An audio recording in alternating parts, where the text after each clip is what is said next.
Muy bienvenidos a nuestro estudio del libro de Daniel y Apocalipsis.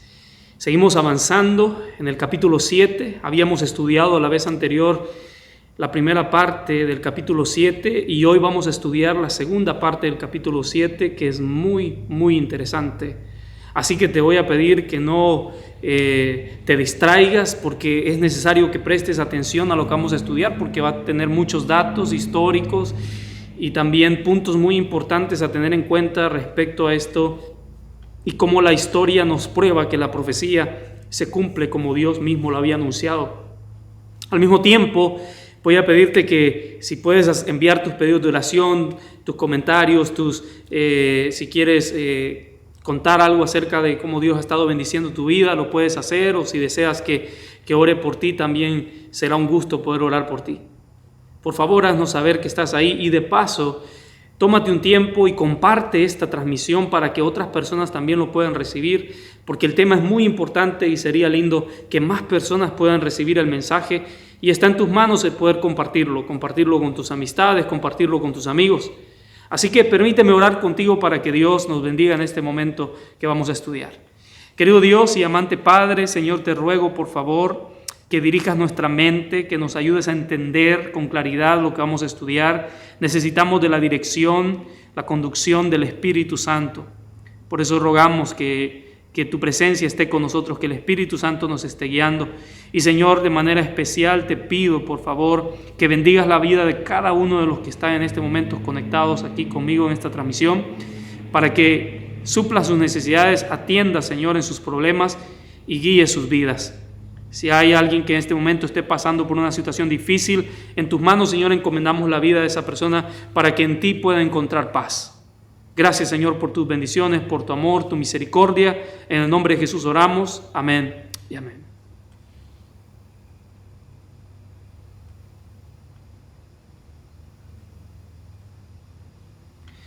Como yo les había dicho, vamos a avanzar en el estudio del capítulo 7 del libro de Daniel, la segunda parte. Y este capítulo cubre el mismo territorio que el capítulo 2, pero expande su foco a las generaciones, o sea, al tiempo cercano a la segunda venida de Cristo. Y nos habla acerca de los eventos que van a ocurrir justamente antes de que Jesucristo venga por segunda vez. Ahora, en Daniel capítulo 7 se nos introduce un nuevo poder, porque hemos venido hablando acerca de las naciones y todo esto, pero allí en Daniel capítulo 7 se nos introduce un nuevo poder. Y yo quiero que ustedes vayan conmigo a Daniel capítulo 7, versículo 8, y noten lo que dice allí. Mientras me fijaba en los cuernos, vi surgir entre ellos a otro cuerno más pequeño. Por causa de este fueron arrancados 3 de los primeros. El cuerno más pequeño parecía tener ojos humanos y una boca que profería insolencias. Entonces noten ahí lo que nos está anunciando. Nos presenta allí un pequeño cuerno que surge de en medio de los otros 10 cuernos de la bestia que Daniel había visto en el capítulo 7. ¿Qué es lo que hará este pequeño cuerno, cuando emerja, como lo predice allí la profecía? Y vamos a seguir leyendo.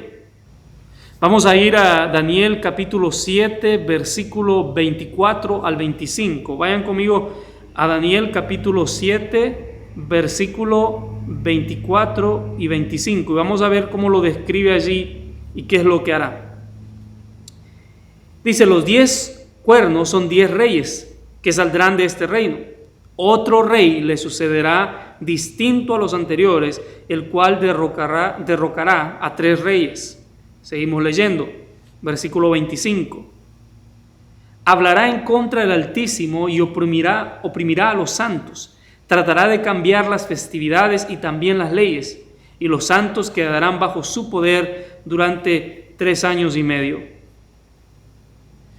Me gustaría aclarar, porque estoy utilizando la nueva versión internacional de la Biblia, que en realidad allí no dice exactamente 3 años y medio, lo que dice es tiempos y la mitad de un tiempo, y vamos a explicar un poquito más adelante de eso.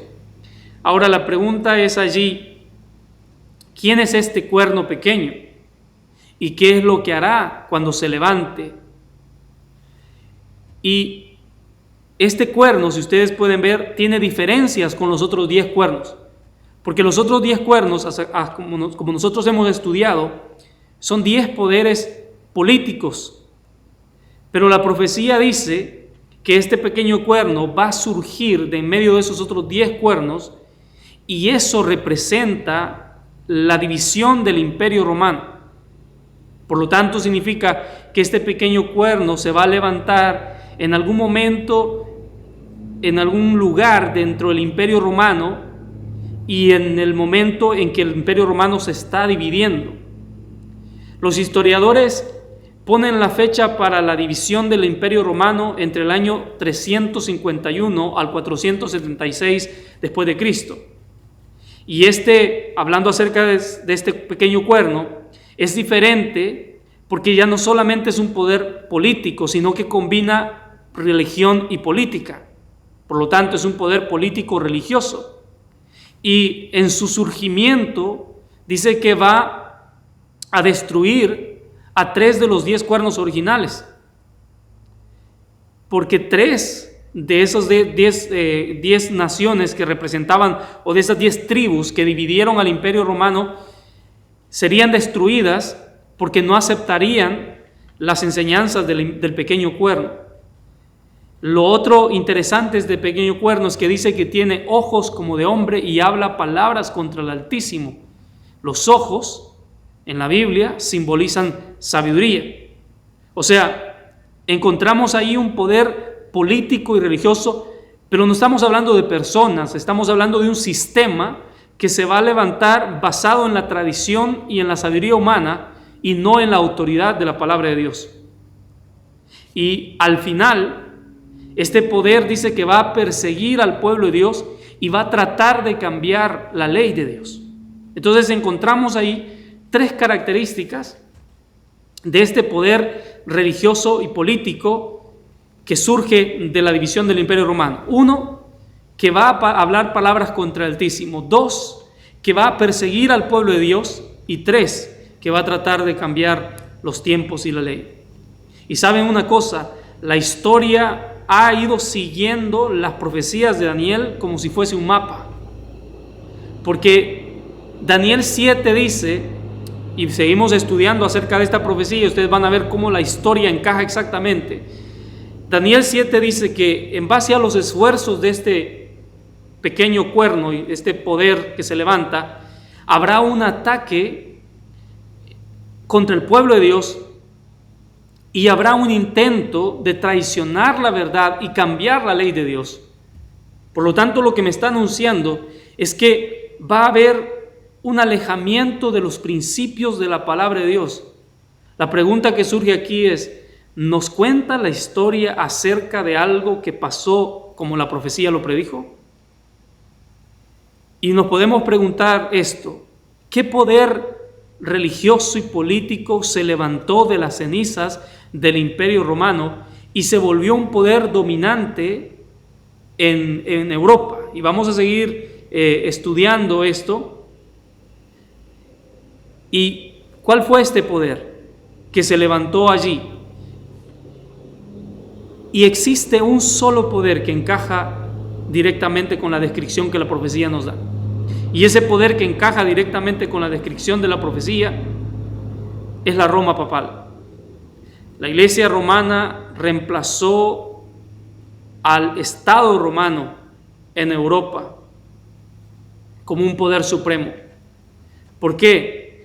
Cuando el emperador Constantino, quien estuvo gobernando del año 306 al 337, tuvo su supuesta conversión del paganismo al cristianismo, habían tribus bárbaras que del norte invadieron la Roma pagana y el poder de Roma fue decayendo. Y por lo tanto, cuando el poder de Roma fue decayendo, la Iglesia romana tomó su lugar y Roma pasó a ser ahora la capital religiosa del mundo. Y vamos a tener algunos historiadores que nos hablan de eso. Yo quiero mostrarles algunas citas de algunos historiadores que nos hablan de exactamente de lo que pasó allí.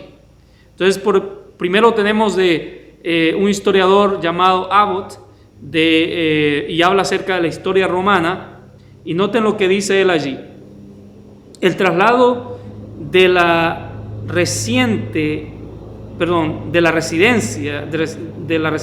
del emperador a Constantinopla fue un golpe triste para el prestigio de Roma. Y en ese momento uno podría haber predicho su rápido declive. Seguimos leyendo. Pero el desarrollo de la iglesia y la creciente autoridad del obispo de Roma o del Papa le dieron una nueva oportunidad de vida y lo convirtieron nuevamente en la capital, pero esta vez en la capital religiosa del mundo. Entonces, noten lo que dice ese historiador allí. Noten cómo el Papa tomó el lugar del emperador, porque Constantino trasladó su capital, la capital del imperio, a Constantinopla, y por lo tanto Roma quedó sin el emperador, y entonces en ese momento el obispo de Roma, el Papa, tomó el lugar. Y noten esta otra cita de este otro actor, Thomas Hobbes, y noten lo que dice él allí. El papado, dice él allí, no es otro que el fantasma del difunto imperio romano, sentado, coronado sobre su tumba. Entonces noten cómo estas citas que estamos leyendo acá son citas de historiadores respecto a lo que sucedió. Y nos dice que este poder político y religioso se iba a desarrollar e iba a dirigir la unión de la iglesia y el Estado en la Edad Media o en la Edad Oscura. Por lo tanto, la historia nos muestra que hubo un alejamiento gradual de los principios de la Escritura. Las enseñanzas de los sacerdotes y los prelados reemplazó las enseñanzas de la Biblia. Formalismo y rituales gradualmente reemplazaron la simplicidad del Evangelio. Los sacrificios de la misa vinieron a oscurecer el sacrificio de Cristo, y un sistema de dogmas religiosos humanos reemplazó los mandamientos de Dios.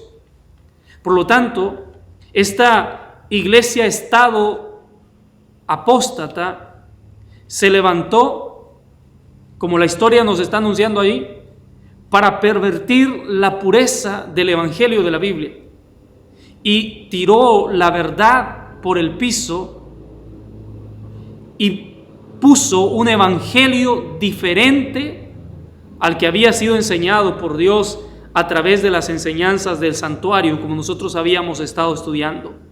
Entonces, consideremos las claras instrucciones, y es muy importante porque la Biblia nos había ido prediciendo acerca de esto, y hay instrucciones claras, por ejemplo, de parte del apóstol Pablo, que él dio en el libro de los Hechos. Y eso nos va a ayudar a nosotros a poner toda esta situación en perspectiva. ¿Cuál es el error de estas enseñanzas? Si ustedes se recuerdan, Pablo había estado preso en una cárcel y después había sido liberado, y el carcelero le preguntó a Pablo le hizo una pregunta urgente y le dijo: ¿qué tengo que hacer para ser salvo? Y en su respuesta Pablo le dijo: cree en el Señor Jesús y serás salvo. Eso se encuentra en Hechos capítulo 16, versículo 30 al 31. Si ustedes notan, Pablo dirigió su mirada al evangelio puro del santuario, que la salvación solamente viene a través de Jesús, el Cordero de Dios que murió por nosotros. Y ese es el evangelio puro de la Biblia. Y ese es el plan de salvación de Dios para nosotros, que nosotros solamente somos salvos a través de Jesús si creemos en Él y si lo aceptamos como nuestro Salvador. Por lo tanto, la profecía en Daniel 7 nos dirige hacia el tiempo cuando este poder político religioso se va a levantar y va a dirigir a los hombres y a las mujeres lejos de la verdad y de la salvación. Y este poder va a enseñar que la salvación viene a través de tradiciones de la iglesia, a través de un sistema humano de tradiciones, y va a poner sus propias enseñanzas por encima de las enseñanzas de la Biblia. Este enseñanzas apóstatas van a corromper el cristianismo y van a dirigir a la gente lejos de la verdad que es simple. Por eso Daniel estaba preocupado. Y Daniel le pregunta al ángel que lo estaba guiando y le pregunta acerca del significado de este pequeño cuerno. ¿Qué significa esta profecía? Y el ángel le responde a Daniel que ese pequeño cuerno va a intentar cambiar los tiempos y la ley. Con esto, la historia nos muestra claramente quién es este poder, este pequeño cuerno. Porque como ya lo había mencionado, hay un solo poder que encaja con esta descripción. Cuando el Imperio Romano se declinó, la Iglesia romana rápidamente obtuvo poder y autoridad. No pasó de un día para otro, no pasó en una fecha en específica, pero durante el segundo, después de Cristo, durante el segundo siglo, la historia nos cuenta que algunos cristianos, especialmente esos que vivían en las grandes ciudades como Roma o Alejandría, comenzaron a adorar en domingo, que nosotros sabemos es el primer día de la semana. Y una de las razones por las que ellos hicieron esto, que comenzaron a adorar en domingo, era porque no querían ser identificados como judíos. Otra de las razones era porque ellos querían hacer el cristianismo más aceptable para los paganos. Pero Pablo había advertido a la iglesia de un poder misterioso. Él le llama el hombre de pecado, que iba a aparecer, un enemigo que iba a aparecer de dentro mismo del pueblo de Dios, del pueblo cristiano, y que iba a presumir que hablaban en nombre de Dios. Y Pablo les advierte que todos aquellos que no aman la verdad iban a ser engañados. Eso se encuentra en 2 Tesalonicenses capítulo 2, versículo 8 al 10. A través de un ataque, la ley de Dios que identifica al Creador. ¿Cuál es el único mandamiento que identifica al Creador? Y hay un solo mandamiento, y es el mandamiento del sábado. Ese mandamiento iba a ser gradualmente cambiado. Y esto, como ustedes lo pueden ver, la profecía es impresionante, cómo nos muestra que esto sucede exactamente así. Porque pasó exactamente como la Biblia lo había anunciado.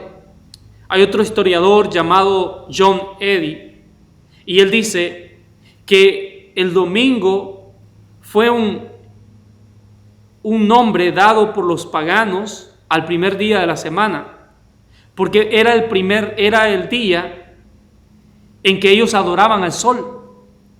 Por lo tanto, era un día pagano popular. Y esto es una cita de este escritor en esa revista que se llama El Mundo Católico. Y noten este escritor en esta revista que se llama El Mundo Católico, dice que el sol era el dios más importante del mundo pagano. Le llamaban el dios blanco, los escandinavos le llamaban así. Y él dice que hay una verdad en esto, hay algo, ellos tratan de cambiarle el significado y hacerlo ver como algo religioso, porque él dice que esto tiene algo interesante compararlo, porque dice él que entonces podemos hacer al sol emblema de Cristo, que es el sol de justicia. Entonces dice él que la iglesia en los siglos venideros iban a aceptar esto.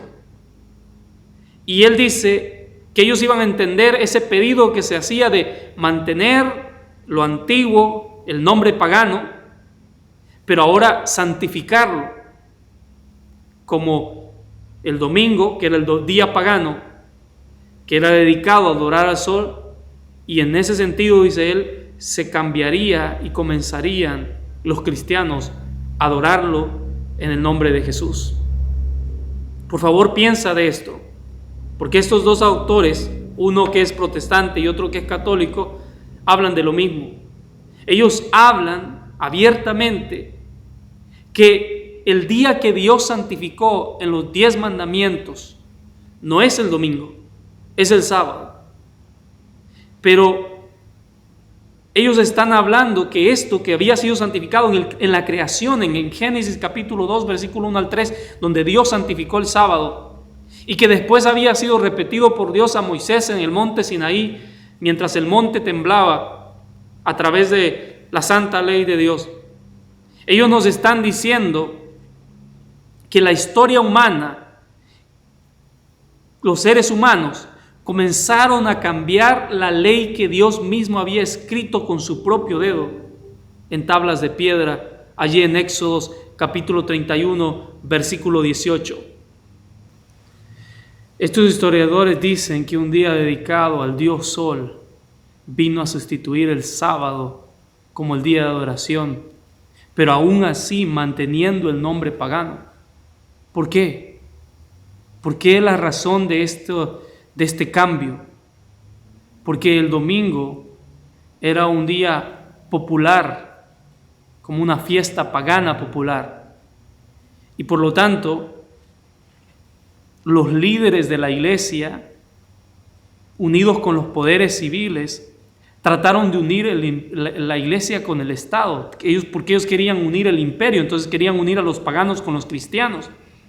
Y los paganos se sintieron cómodos porque era el domingo, y por miles de años en su cultura ellos habían adorado al Dios Sol.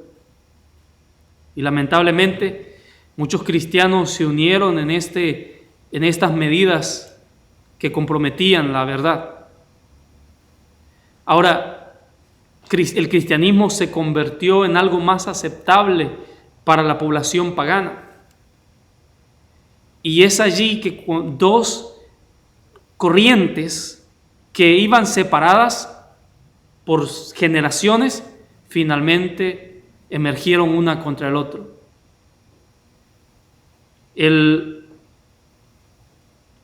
La adoración al Creador y la adoración a la criatura, la obediencia a Dios y la obediencia a los decretos humanos, la Biblia y la tradición, la verdad y las mentiras del enemigo. Pero lo bueno de todo esto es que no todos cayeron en estos engaños. No sabemos la cantidad, el número de personas, pero muchos, quizás la mayoría de los cristianos no estuvieron muy de acuerdo con estos cambios. Los cambios fueron promovidos por los líderes religiosos en las grandes ciudades, pero aún así en muchas áreas, los que mantenían el sábado, observaban el sábado, lo siguieron observando. Y es por eso que al principio del siglo IV, el emperador Constantino se preocupó. Y influenciado por los líderes de la iglesia romana, él publicó un decreto que esperaban que iba a ayudar a que se arreglase la situación y que todo se pusiera uniforme como ellos esperaban, que todo el mundo adorara en domingo como ellos esperaban. Y déjame mostrarte parte del decreto publicado por Constantino en marzo 7 del 321. Mira lo que dice este decreto o edicto de Constantino. Dice allí: el venerable día del sol, que descansen los magistrados y los habitantes de las ciudades, y que se cierre todos los talleres. Entonces, si tú notas, todos estos esfuerzos al parecer estaban fallando, porque las decisiones de los líderes de la iglesia en favor de la adoración en domingo no había convencido a las personas sinceras en renunciar al sábado, y ni aún la presión que ahora ponían a través de un decreto imperial. A través de décadas, los líderes que promovían la observancia del domingo muchas veces se tenían que reunir para discutir el problema y publicar nuevos decretos para convencer a la gente de hacerlo. Entonces, el hecho de que esto pase, que la historia nos muestra que ellos hicieron muchas cosas para convencer a la gente, estos edictos, esto nos muestra claramente, es una evidencia clara, que la gente todavía seguía observando el séptimo día como el sábado. La pregunta es, ¿por qué? ¿Por qué esta gente no quisieron cambiar su día de adoración? Y la respuesta es quizás porque ellos eran como los cristianos de Berea. El libro de Hechos nos cuenta de que cuando estos hombres, estas personas su fe era retada en ese momento y venían con nuevas enseñanzas, dice que estos nobles de Berea buscaban en las escrituras diariamente para encontrar si las cosas eran así como se las decían, en Hechos 17:11. Y tú sabes que cualquiera que haga esto, que busque de manera sincera en las escrituras, no puede ser engañado. Hay un libro llamado La fe de nuestros padres, del cardenal católico James Gibbons, y mira lo que él escribe allí en este libro, para que veas cuánta prueba, evidencia existe acerca de esto. Mira lo que dice allí. Tú puedes leer la Biblia desde el Génesis hasta el Apocalipsis y no encontrarás ni una sola línea que autorice la santificación del domingo. La Escritura refuerza la observancia religiosa del sábado, un día que nunca santificamos. Entonces, si tú notas lo que dice este escritor acá, este cardenal dice que la Iglesia Católica Romana fue la que hizo ese cambio basada en la autoridad. Y él reconoce que haciendo esto, la Iglesia estaba yendo en contra de lo que la Biblia claramente enseña. Y quiero mostrarte otras dos citas que hay ahí de otros escritores acerca de estos cambios. Y vamos a estas otras dos citas que quiero mostrarte. Y nota lo que dice allí. La Iglesia Católica Romana cambió la observancia del sábado al domingo por derecho de la autoridad divina e infalible que le dio su fundador Jesucristo. Y sigue diciendo, el protestante, clamando que la Biblia es la única guía de fe, no tiene ninguna garantía para observar el domingo. En este asunto, el adventista del séptimo día es el único protestante consistente. Ahora leamos otra cita de otro escritor y nota lo que dice. Todos creemos muchas cosas con respecto a la religión que no encontramos en la Biblia. Por ejemplo, en ninguna parte de la Biblia encontramos que Cristo o los apóstoles ordenaron que el sábado se cambiara del sábado al domingo. Y sigue diciendo, tenemos el mandamiento de Dios dado a Moisés de santificar el día de reposo, que es el séptimo día de la semana, el sábado. Hoy los cristianos deben guardar el domingo porque nos ha sido revelado por la Iglesia, y presta atención a lo que dice al final, fuera de la Escritura. Si tú notas las citas que yo he estado leyendo, son citas de escritores católicos. Entonces Daniel 7 predice que iba a haber una apostasía en el cristianismo. ¿Y cuándo esto pasó? Cuando avancemos a Daniel capítulo 8, nosotros vamos a leer que este poder, lo que hará este poder, y dice que por la transgresión, el ejército de Dios le fue dado, o sea, venció al ejército de Dios, y se opondrá, dice, al sacrificio diario, y va a tirar la verdad por el suelo. Eso se encuentra en Daniel capítulo 8, versículos 12. Y dice Daniel que va a prosperar, que la tradición iba a reemplazar la escritura, y que de Roma un poder religioso y político se iba a levantar para sustituir las Escrituras con enseñanzas humanas y que iba a tratar de cambiar el mismo corazón de la ley de Dios. Bastante temprano en la historia de la iglesia cristiana, el apóstol Pablo había ya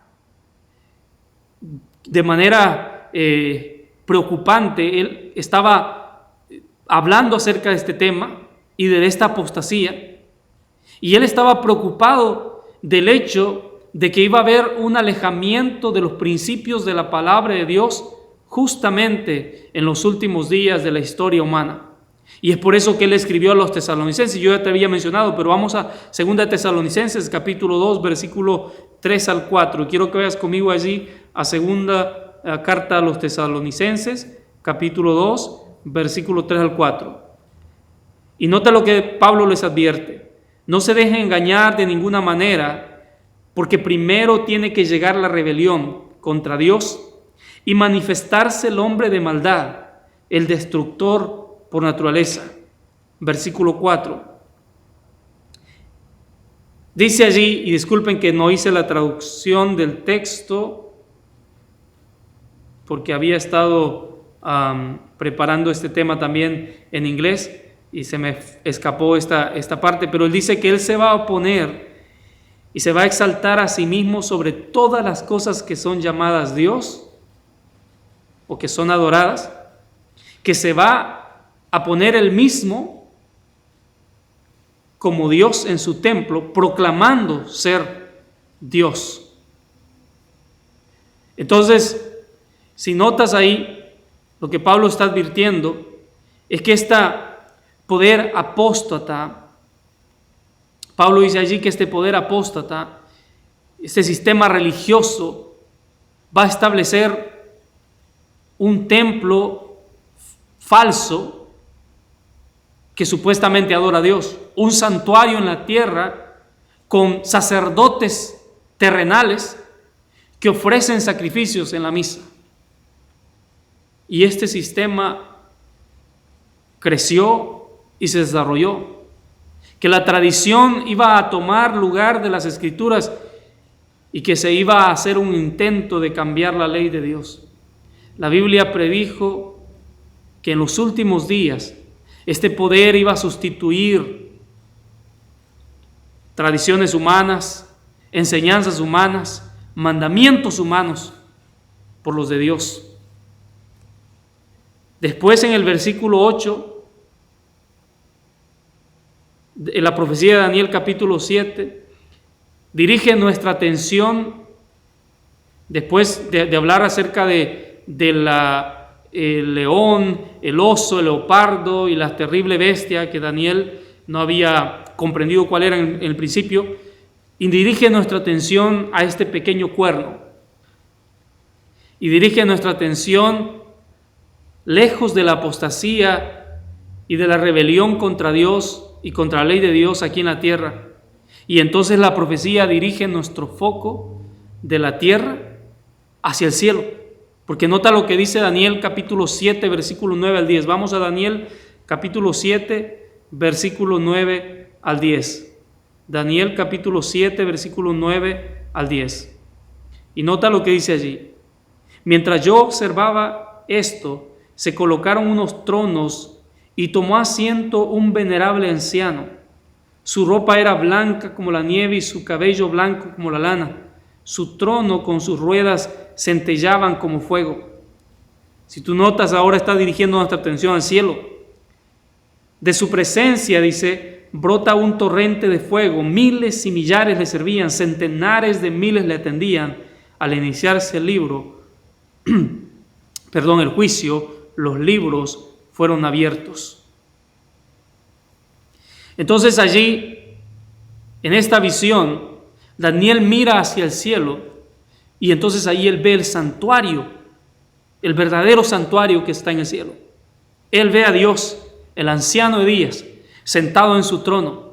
Él ve a miles y miles de ángeles gloriosos que ministran delante del trono de Dios. Daniel ve la corte que se sienta en el cielo y los libros que se abren. Él ve la escena del juicio final. Por lo tanto, Dios está llamando a hombres y mujeres de todas partes a volver a los principios puros del Evangelio, a volver a cumplir y a obedecer sus mandamientos, a obedecer su palabra.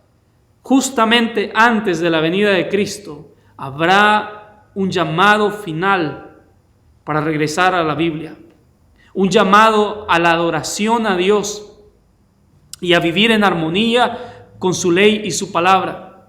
La pregunta que quizás tú puedes hacer es, ¿realmente importa si sigo a Dios completamente o no? Y la profecía de Daniel capítulo 7 responde, sí, importa y mucho. Importa si tú estás realmente comprometido con Cristo. Importa si tú obedeces sus mandamientos o los mandamientos de los hombres. Importa si tú sigues las tradiciones de los hombres o la palabra de Dios. Porque Dios nos ha dado a nosotros sus 10 mandamientos. Y esta profecía nos dice que un poder religioso y político que se levantaría en los primeros días de la era cristiana iba a tratar de cambiar esa ley, que iba a tratar de poner la tradición por encima de la Biblia. Pero en los últimos días Dios está llamando. Dios nos está llamando a nosotros a volver a ser obedientes. El punto aquí es lealtad a Dios. El punto aquí es fidelidad a su palabra. Por eso la profecía concluye con estas palabras. Vamos a Daniel capítulo 7, versículo 26 al 27. Daniel capítulo 7, versículo 26 al 27. Y nota lo que dice allí. Los jueces tomarán asiento y al cuerno se le quitará el poder y se le destruirá para siempre. Versículo 27. Entonces se dará a los santos que son el pueblo del Altísimo la majestad y el poder y la grandeza de los reinos. Su reino será un reino eterno y le adorarán y obedecerán todos los gobernantes de la tierra. Entonces, si tú notas ahí, cuando Dios nos creó a nosotros, cuando Dios creó esta tierra y puso a Adán y a Eva en el jardín del Edén, Él les dio a ellos dominio sobre todas las maravillas que Él había creado. Él les designó que si ellos, Él les pidió que si ellos amaban y obedecían, ellos iban a tener dominio sobre la tierra, sobre toda la tierra. Y que ellos su función era cuidar lo que Dios había creado. Pero como tú sabes y lo que pasó, tú sabes que ellos no escucharon a Dios, desobedecieron y escucharon a Satanás. Ellos entregaron el dominio que Dios les había dado y lamentablemente por culpa de eso fueron expulsados de su hogar, del jardín que Dios donde les había puesto. Su pecado abrió la puerta para la enfermedad, el sufrimiento, la muerte, el desastre, la angustia, el corazón roto en este mundo. Pero Jesús vino a este mundo de oscuridad y de pecado para cambiar todo esto. Él vino para demostrar que los hombres y las mujeres, aún viviendo en un mundo lleno de tentaciones que Satanás pone en nuestro camino, que los hombres y las mujeres todavía pueden ser obedientes a Dios. En un mundo de desobediencia, Cristo nos enseñó a ser obedientes. En un mundo de rebelión, Cristo se mantuvo leal. En el conflicto entre el bien y el mal, Jesús decidió en su corazón de que Él no iba a hacer nada que desagradara al Padre. Por lo tanto, su victoria iba a restaurar el dominio de Dios sobre el mundo e iba a restablecer el dominio de Dios sobre el mundo e iba a restablecer su reino eterno en contra de los ataques de Satanás y este cuerno pequeño, este poder político y religioso que la Biblia nos predice. La profecía, si tú notas, termina hablándonos de un momento de restauración y armonía, de felicidad, que esa felicidad que va a llenar todo el universo, porque al final la profecía nos muestra que el que triunfa es Dios,